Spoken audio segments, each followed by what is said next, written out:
whilst I've been talking, been reading the maths. That's travel time.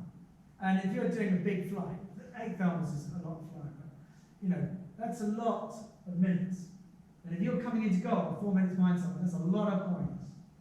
So that's just the smallest adjustment. Okay? One of the bigger adjustments is the climate. So if you can core 2 meters a second faster than someone else, and an average time. So we're looking at speed to fly range here. So you want to be flying in the best section of the lift, coring, and then gliding. Okay, you don't want to be going through inversions because that's too slow. So you want to be thinking like crack through the inversion. That's what I want. So I'm going to treat, in this case, 3,500 as my ground zero. That's how you treat it. All my glides are now that, not that. So think, right, my source has to be here. So again, times that by 10 climbs, that's a 100k flight. And that's 10 climbs, that's an hour. That's immense. So if you think, well, if I can save an hour in a 100k day, that's, if you're traveling at, 25k's an hour, you've just saved yourself 100 cruise. So, think about it. Well, 25k's. But that's a very key one. Climbing up, being fast at climbing saves a lot of time, as is flying fast at speed, which is why everyone flies at speed. Because if you can fly faster than someone on short sections or long sections, so multiple 10 glides, you're looking at 20 minutes advantage over a period of time. So it is important. All these things are important.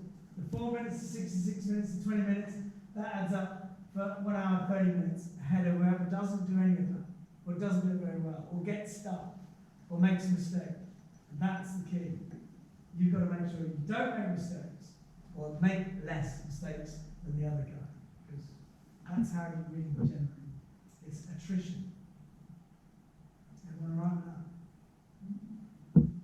So it's the little things. Cool. You're talking too long. How are you? Alright, engaged, that sort of thing. Looking at that menu. I'll just do a few other little things just to help. I'll put these in just sort of break actually. This is pyrocumulus. Wow. I wonder why it's called pyrocumulus. Quite nice. People think, oh yeah, go into that. Would you go into that? Yeah. Yeah, you would go into it. I would be careful of going into it down here, because it's still hot, and you've got a nylon around. They had to be banned in the PwC in Colombia because people were going in and catching fire. Really. And then a reserve throw into the fire. Great. But if you go into them up here, they're okay. You generally work up an edge, and it's really interesting because it actually shows you, oh, wow, that's the thermals on the upwind edge, the stronger cores, upwind, and you get edges, and that's what you work, so in and out. But you do get a lot of soot, and that does mark your glider, so be careful. And then, I won't go into that. But again, it's all about bubbles. You can see the glider there. This, I don't know why I put this in, but it's about understanding the local topography. Don't, if anyone's saying it's microclimate, that's absolute bollocks. But what this is Colombia, and it's the Cauca Valley, a very wide valley surrounded by mountains, and there's a coast to that side. Moist air hitting very hot conditions, forced upwards. And so what happens is, all that, there's no wind, and so it just develops in the tropics. So it looks a lot worse. your climate's a lot less because it's moist. But that's not a threat until that cold air pours into your valve. That's when it becomes a threat. So it's all about reading when that air pours in, and then cold air goes under warm air, starts pushing out, and then you get a sort of mini cold front. So you've got to be careful. And again, it's about reading conditions and making sure you're happy with them. And that, you can see at the back there, that's a bit of Virgo, which is rain that comes down, doesn't touch the ground. It's Virgo. So you can see the rainbow. Yeah, nice. That's your interlude, okay? That's your interlude from competition flying. If you were competition flying and you saw that, where would you go? So smoke points at lift. So you'd go there. Okay? You wouldn't go for the source of the smoke because this fire does not give you the thermal. Alright? Fire does not create a thermal. It might create a small thermal, but a thermal's, they're massive. And there's a lot of hot air rising, it weighs a lot. But the smoke points at where any air is being sucked up. The classic tablecloth theory. So that's in the thermal. And look at the smoke. And what you do see from this is that's straight. Now that means there's no lift between there and there. It's straight, it's been sucked in, and it's a stable layer. And you can often get in sailplanes, things like that. You're wanting a boundary layer, a thermic layer, and you want to know what layer that is. And you can have quite stable air mass, and then it poof goes up, and that's again your tablecloth. Okay, so whilst you're on glides, especially in competitions, don't think that you don't use each other, because using each other is key. And you get into your position, you have your rest, you have your drink, you sort of think, right, I'm heading this way, and you always have a heading, I've got my heading, I'm not changing, that's where I'm going. You're not erring, I'm going that way. The only thing that's going to change that is a sign. And my plan is that way, I'm going straight. So now you can relax, go outside from your narrow concentration to your broad, and trigger yourself cognitively to relax, which I'll talk to you about later. But there's glide lines, and glide lines are important, especially in competition. I put that shit graphic in because I think it's quite funny. So a thermal is a bit like a rock in a stream. The flow of wind is constant. The thermal rises up, and that breaks that consistency. So a thermal, when you leave it, has an eddy behind it. So as you leave the thermal, it's shit air. Okay, but the guy that's left slightly on the other side, in a more laminar flow, gets a better glide line. So you think, oh, he's got a better glide than me. I'm not going to go that way because I'll be following him. But then you go, oh, all right, I'll follow him. It's too late now. So you've got to adjust, sucking down the better glide line. Okay, it's not following; it's just using the glide line. Speed bar. If you haven't used it much, don't start using it here to practice.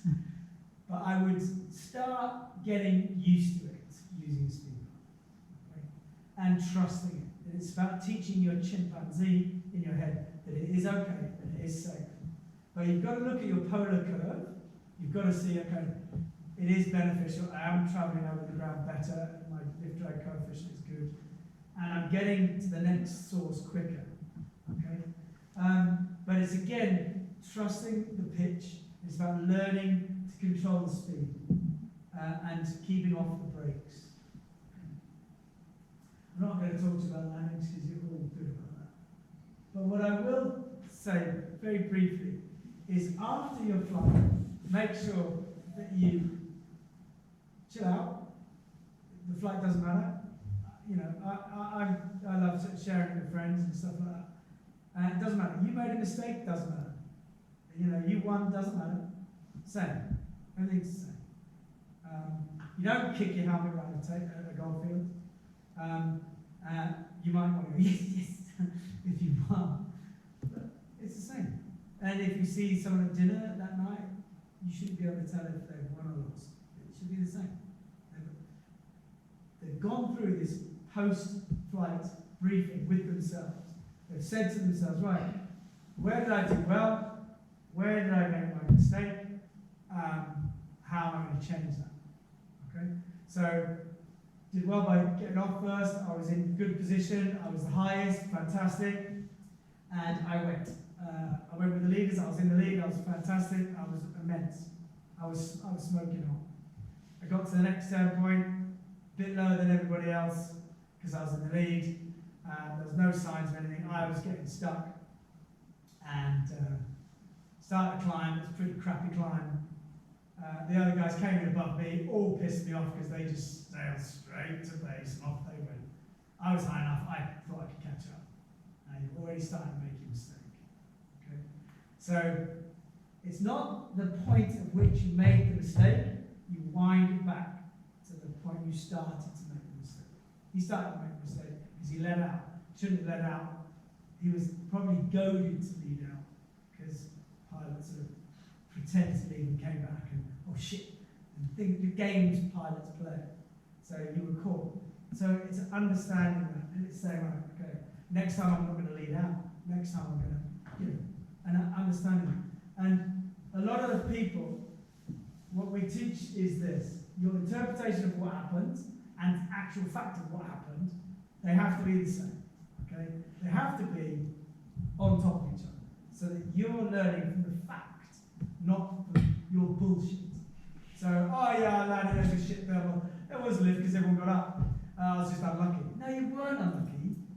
You created that bad luck by being in a position where you shouldn't have put yourself in because you were racing, because you shouldn't have. So it's that sort of, right, okay, understand, okay, yeah. And this honesty is important for you to better yourselves. Because tomorrow you won't go as fast. Or you might say, you know what, I'm going to stick with the gaggle.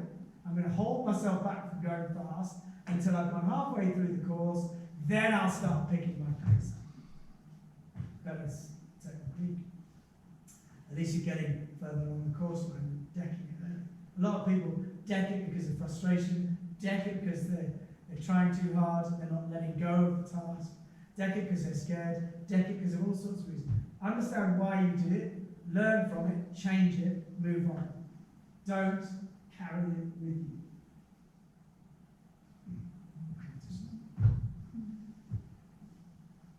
You can go and eat now. Thank you. Well done, and I see a dinner. Voila. Where is dinner?